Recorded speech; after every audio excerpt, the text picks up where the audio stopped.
Today is Wednesday, April 29th. Welcome to Big Book Daily. My name is Rob. I am an alcoholic. It is a thrill, honor, and joy to be here with you today as we journey through the Big Book of Alcoholics Anonymous and the 12 Steps and 12 Traditions. Today at the Big Book, we're on Chapter 8, Two Wives. We'll read page 105. Once again, there will be no reading today out of the 12 and 12, at least today and tomorrow. And I think we might be coming back to it by Friday, possibly. But we do have, like I said, a special guest recovery reading. One day at a time in Al-Anon, we'll read April 29th. And of course, we'll read the 24 hours a day in daily reflection. So with that, hope y'all are doing well this morning, my friends. As I'm recording this, it is the evening time.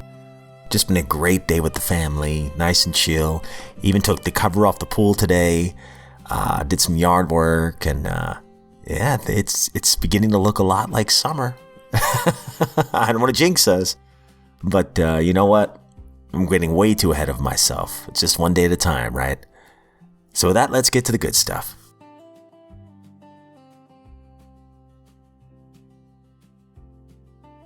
All right, my friends, so if you recall from yesterday's reading, we talked about how these are the wives of the alcoholics who were involved in putting this book together, and they have some advice here. And like I said, this is long before Al-Anon was a thing. So we are on page 105. Our loyalty and the desire that our husbands hold up their heads and be like other men have begotten all sorts of predicaments. We have been unselfish and self-sacrificing. We have told innumerable lies to protect our pride and our husbands' reputations. We have prayed. We have begged. We have been patient.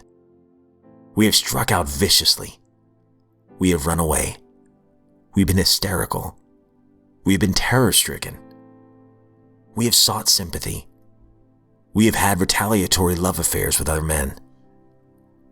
Our homes have been battlegrounds many an evening. In the morning, we've kissed and made up.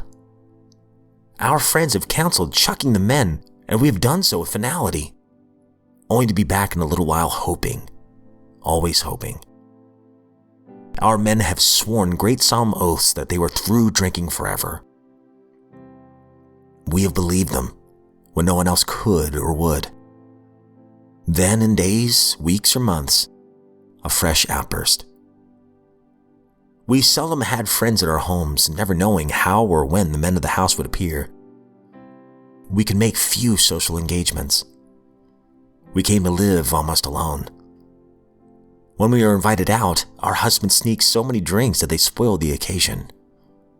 If, on the other hand, they took nothing, their self-pity made them killjoys. There was never financial security. Positions were always in jeopardy or gone. An armored car could not have brought the pay envelopes home. The checking account melted like snow in June.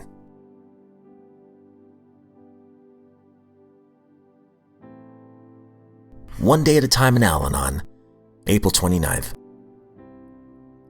A little meditation on the word forgive can throw rather surprising light on our understanding of the word. We are asked to forgive those who have injured us. Unless we have first judged and condemned them for what they did, there would be no reason for us to forgive them. Rather, we would have to forgive ourselves for judging. The scripture says, "Judge not, that ye be not judged." If we do judge, no matter how great the injury or how premeditated, we are at fault. Following this train of thought to its logical conclusion, we see that we can forgive only ourselves. In doing so, we also forgive the person whose action we have resented. Today's reminder, "Thou shalt love thy neighbor as thyself," tells me that I must first make peace with myself before I can learn to love others. I must remind myself constantly that I can never know any other person's motives and conditioning. I must, for my own sake, accept them as they are. A large ingredient of that acceptance is loving tolerance. Father, forgive them, for they know not what they do. And forgive me for judging and retaliating. Help me to forgive myself. I know that this is the first step towards spiritual security.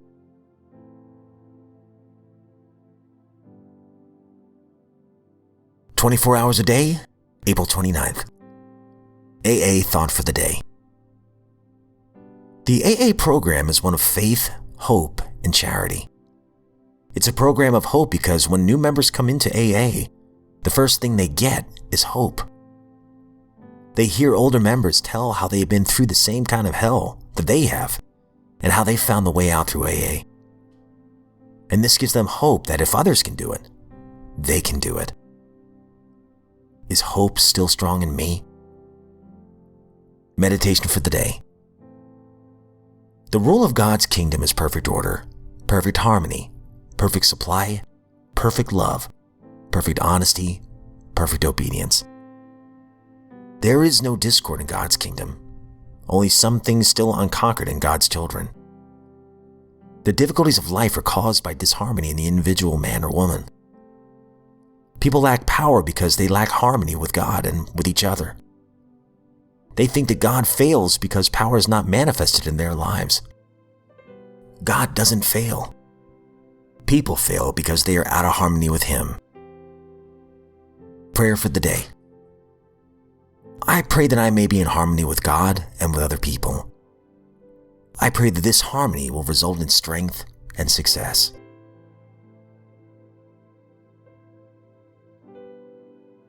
Daily Reflection, April 29th. Group Autonomy. Some may think that we have carried the principle of group autonomy to extremes. For example, in its original long form, Tradition 4 declares, any 2 or 3 gathered together for sobriety may call themselves an AA group, provided that as a group, they have no other affiliation. But this ultra-liberty is not so risky as it looks. AA Comes of Age, pages 104 and 105. As an active alcoholic, I abused every liberty that life afforded. How could AA expect me to respect the ultra-liberty bestowed by Tradition 4? Learning respect has become a lifetime job. AA has made me fully accept the necessity of discipline and that, if I do not assert it from within, then I will pay for it. This applies to groups too. Tradition 4 points me in a spiritual direction in spite of my alcoholic inclinations. And I've got a little footnote here. This is a misquote. Bill is referring to the third tradition, so there you go. All right, my friends. So talking about forgiveness in that Al-Anon reading, I thought that was absolutely beautiful. And I'll tell you, I had the hardest time forgiving myself. But if I look at myself the way I would look at anybody else that's trying to work the program, that's still very fallible, still very much human, what would I say to that person? I say, hey man, just get right back on it. You're not a bad person. You're not perfect, but you're perfectly human. Just keep getting after it, buddy. It's going to be okay. Let's come up with strategies to fix this, because failure is not personal. It's just feedback, objective feedback, and more truth to figure out how to learn from this experience and be a better person the next day or the next time. I love that. I absolutely love that. Right here it says, if we do judge, no matter how great the injury or how premeditated, we are at fault. Following this train of thought, to its logical conclusion, we see that we can forgive only ourselves, and in doing so, we also forgive the person whose action we have resented. Man, that's eaten my lunch today. I've got a person that I work with that has been very challenging, very erratic, unstable. And I might have shared part of it a little while ago, but we had a disagreement and tried to do it directly and privately. And where I went wrong is I should have prayed before I did that, and I didn't. And it didn't go the way I thought it would go. I thought we would be fine and things would have been patched up quietly and privately, and it didn't work out like that. And I caught myself wanting to play the victim, like I didn't deserve that. everyone feels sorry for me for, the things that happened. See how childish I was in that regard? And I was resentful at this person. But finally I got on my knees and I prayed for this person. And I'm continuing to pray for this person. And the more I do it, the more that resentment fades away. So I'm learning to forgive while also maintaining healthy and professional boundaries. Sometimes that's the best we can do. But the God of my understanding is amazing, and I have faith that this is all going to work out. It always does. But my friends, that's all we have time for today. I hope you have a great one today. And if you are sober, I hope you know that you're a miracle. And those who love you are very proud of you. And you have a unique superpower to help the next suffering alcoholic, or anybody else for that matter. And if you're not sober, I hope you know that you're a miracle as well. That you have great worth. And your story's not done yet. I firmly believe that some of the best chapters are yet to be written if you have the honesty, open-mindedness, and willingness to make a change today. There are people dying to help you. And by letting them help you, you're helping them. Go figure.